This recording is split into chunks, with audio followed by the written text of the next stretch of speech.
Welcome to Chapter 3 in this series.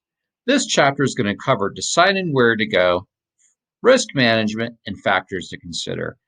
This particular portion is closely related to both map reading, which I'll cover a little bit later in the series, as well as trip planning, which one of your other instructors may have or will about to begin to go over with you. Now, when we talk about where to go, risk management, and factors to consider, I think of three very distinct parts. The first thing, of course, is where to go. What resources can you help trip planning, be it online, traditional maps, traditional guidebooks, other resources like that.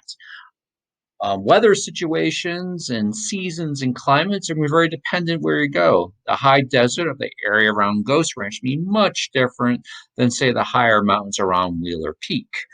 Other important things to consider with the weather is what kind of clothing to wear.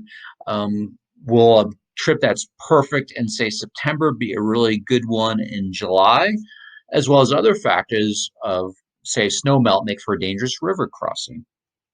And also, when keeping in mind about planning these trips, it's not just about what's important for you and your comfort, safety, and fun levels, but also what's going to be important for people on your trip. So if everyone is safe, comfortable, and having fun, the trip is going to be much more enjoyable for everyone. Finally, the other thing to keep in mind for trip planning and factoring where to go, as well as any risk factors, is logistics. How are you going to get there? What are the road conditions like when you get there? Will the weather that we discussed earlier turn the roads into a sloppy mess? You might get stuck. And as always, I'm going to have some links and other slides, etc., with other resources to help with this particular topic.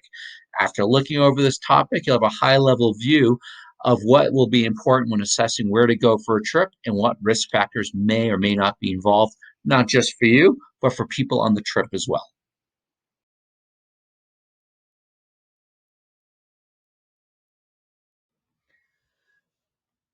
Deciding where to go often means looking at your trip goals. What type of trip do you want to go?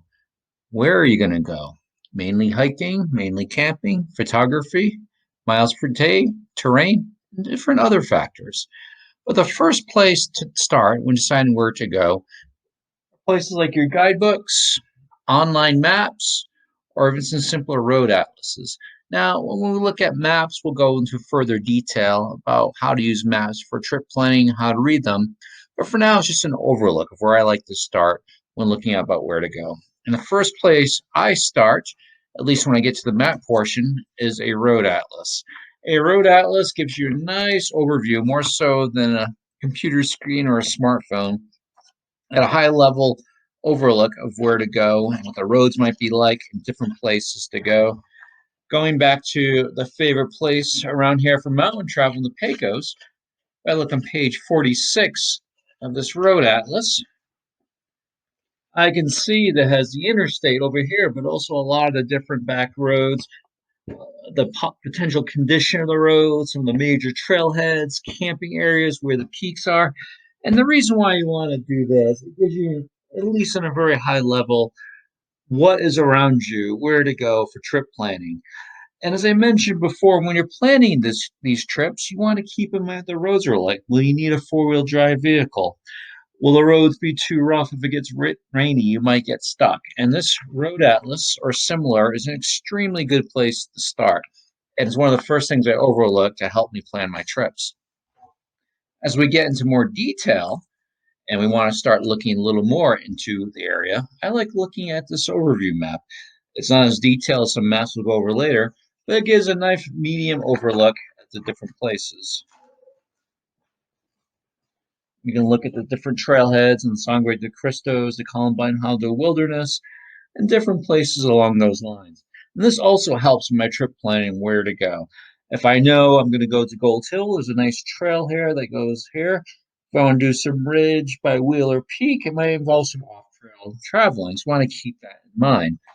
And along with that, is again, what kind of terrain are you doing? What is the physical ability of the trip members? We all have different goals and desires, but in a group trip, and one of your instructors will do that in more detail, but when planning a trip, you want to think, what can people do or want to do? If you're doing mainly a hiking-based trip where you're walking all day and very little time in camp, these maps will help you plan that type of a trip. But if someone's looking to do more of a mellow trip, where you're going to do 10 or even 5 miles per day, you don't want to plan an overly ambitious trip. And that goes into think of the physical ability or desire of the members. If a person is new to backpacking and not necessarily um, in the best physical condition at this time, you want to take it easy. Take 5 miles or even a little less. Again, you want to be safe, be comfortable, and have fun. That doesn't apply just to you, but applies to every member on the trip.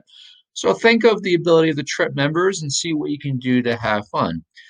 Now, after this little video, I'm going to show a few photos to illustrate these concepts, why one type of trip might be better than other. But these are just some things to keep in mind when planning where you want to go. Think of the trip goals, how rough the terrain is going to be, but most importantly, especially in a group trip, think of the ability and enjoyment level of every trip member. We all want to have fun, and forcing a person onto a trip they may not be quite ready for is not the best way to do that. When planning the trip and considering what factors go into where you're going to go, consider the type of trail you'll be hiking. Is it a well-marked trail, a well-maintained trail? Even going above tree line in the tundra area is not very difficult hiking. But as soon as you get into some scree fields, which is very loose rock going down, off-trail and mountainous areas, or even a steeper talus slope, you're getting into some terrain that may not be the most suitable for beginners. And if you go too early in the season, you may encounter snow, which can make for some slow going, especially in the trees where it doesn't get a lot of sun. Another thing to keep in mind is the technical ability of the people on the trip. While going off trail on some scrambling can be very rewarding, it's not something you want to do when you're first starting off. When planning a trip and figuring out where to go, consider sticking to on-trail and well-defined trails. Doing your research, which again your other instructor will go over with you in more detail, will allow you to do trips that will be at your ability level and will ensure a lot of fun. You can do the tougher trips at a later date. For now, do trips within your comfort level, and most of all, have fun doing it.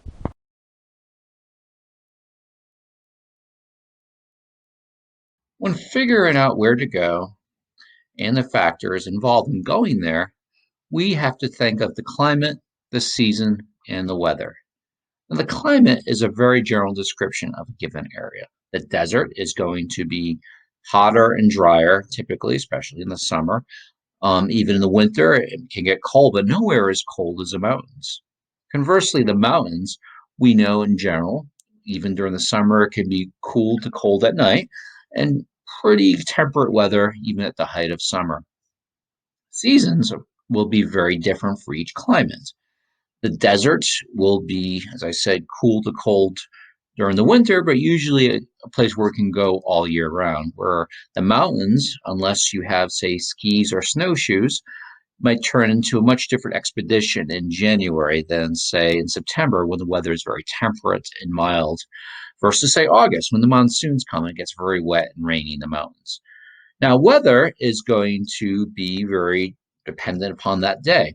We know the general parameters based on the climate and the seasons, but the weather is something we have to look into for trip planning. Having the right gear, of course, helps, but if we know there's a blizzard's on the way, we definitely don't want to go there. On the other hand, if it's going to be a rainy weekend, perhaps we'll take extra care to pick some burlier rain gear. Or going back to what we said a few minutes ago, if it's a newer person to backpacking, maybe we should wait for more temperate time, more accessible time, more enjoyable time. I've hiked in the rain. It can be enjoyable in its own way, but I'd rather have a crisp fall day than a 40-degree rainy and cold day overall. And as a beginner, you definitely want to keep that in mind. Going with the seasons and the climate, the general areas, water accessibility. The mountains will have springs and streams and relatively accessible water, whereas the desert, we have to pay very close attention where the water supplies are, and a lot of times there's cattle, so pay very important to water treatment and hygiene, which we'll go over later, but just some things to keep in mind. Also, going with the seasons is the river crossings. During the spring, a mild river crossing in the summer and definitely the fall can be very arduous. So, for trip planning purposes, you want to keep that in mind. Look at historic flows and some other places that'll give you what the water levels might be like. Now, there's some resources you can use for the trip planning as far as what the climate and seasons, weather, etc. are like, and I'll have those links a little on. NOAA is a great one. It's our weather service by the federal government. It gives you pinpoint location, so not just say Los Alamos or Taos or Santa Fe, but also to where a particular place within the mountains might be like. It's one of the first things I check before heading out, just to make sure, and not just for if I need rain gear or not, or earlier rain gear. I actually always take rain gear, but also something like may I get stuck on the roads and what kind of driving conditions I'll expect. A little after this video, I'll show you different examples of desert versus snowy and what a stock tank looks like. And so a couple of videos, some river crossings that were interesting. But when planning a trip and look at the factors, again, think of the general climate, the seasons, and the weather. If you keep these factors in mind, you can, again, we can't eliminate risk, but we can mitigate the risk and prepare properly for the trip we are doing.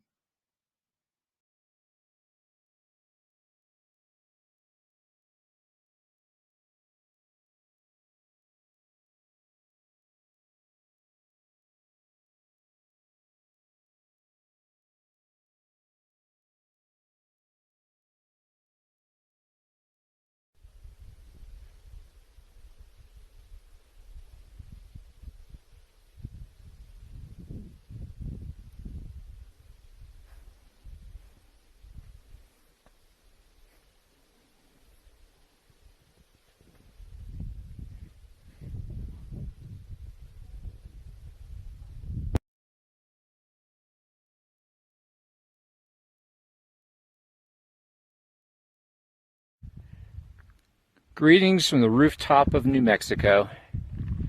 It's almost 6:30. I have this entire exquisite view to myself. A couple hours of daylight left. It's my favorite time to hike. And I'm not sure why people say New Mexico's all desert. It certainly isn't from this vantage point. It's been a great trip. A little over a week left to it. And I am savoring every day out here. Until next time.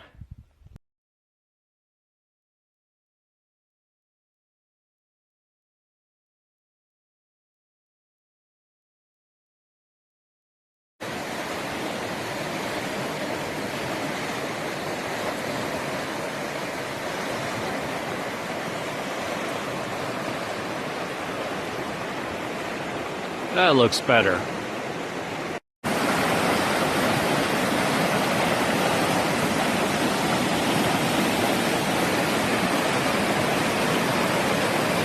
And that's the bridge.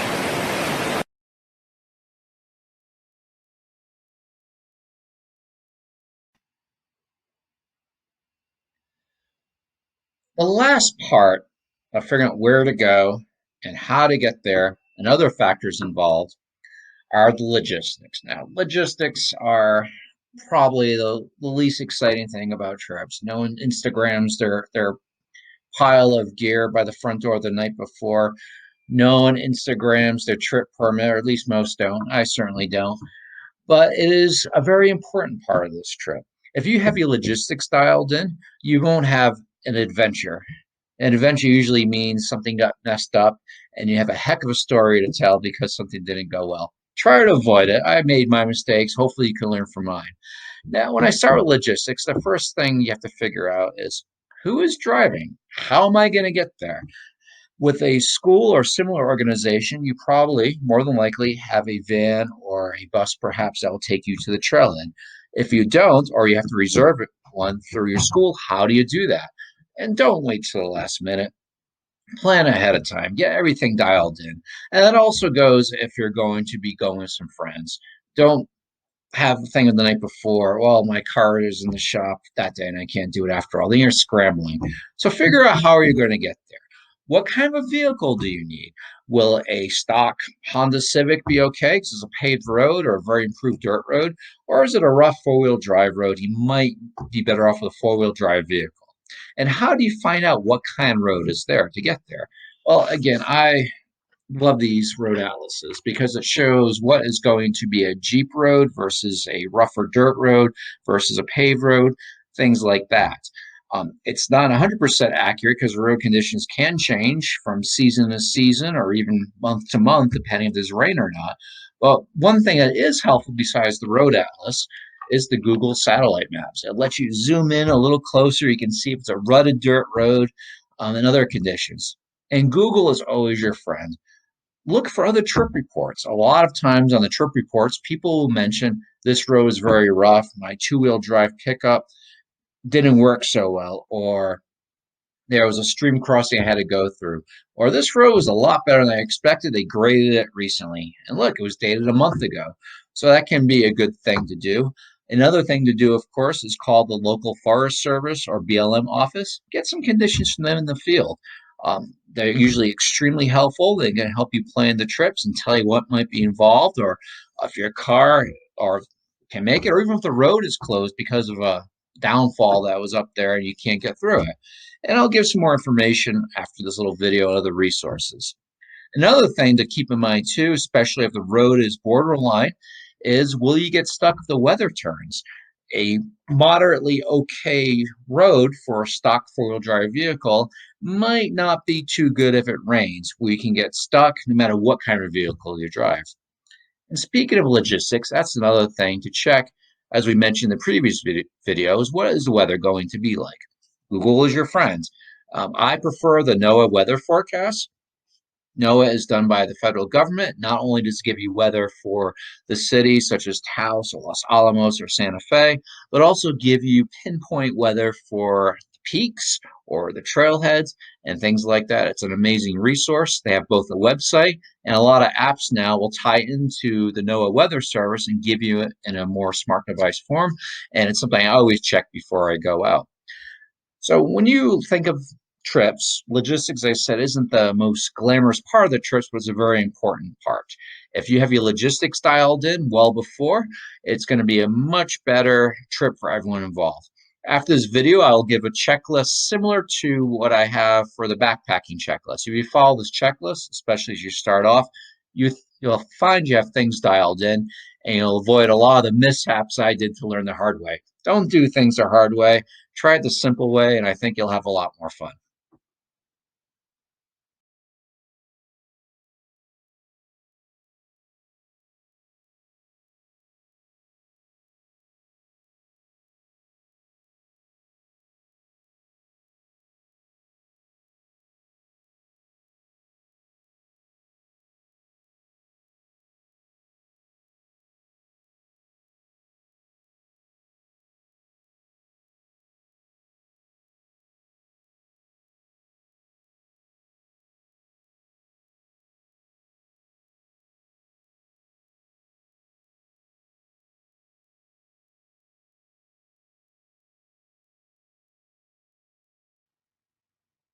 And that concludes our video on deciding where to go and what factors are involved in making that decision.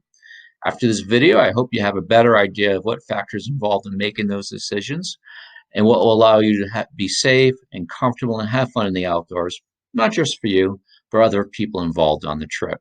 As I mentioned a little later on, I will be going to map reading to help you pull these skills together a bit more in a little more detail. But another instructor will also be going into the finer points of planning a trip. Hope you enjoyed the video, and we'll see you next time.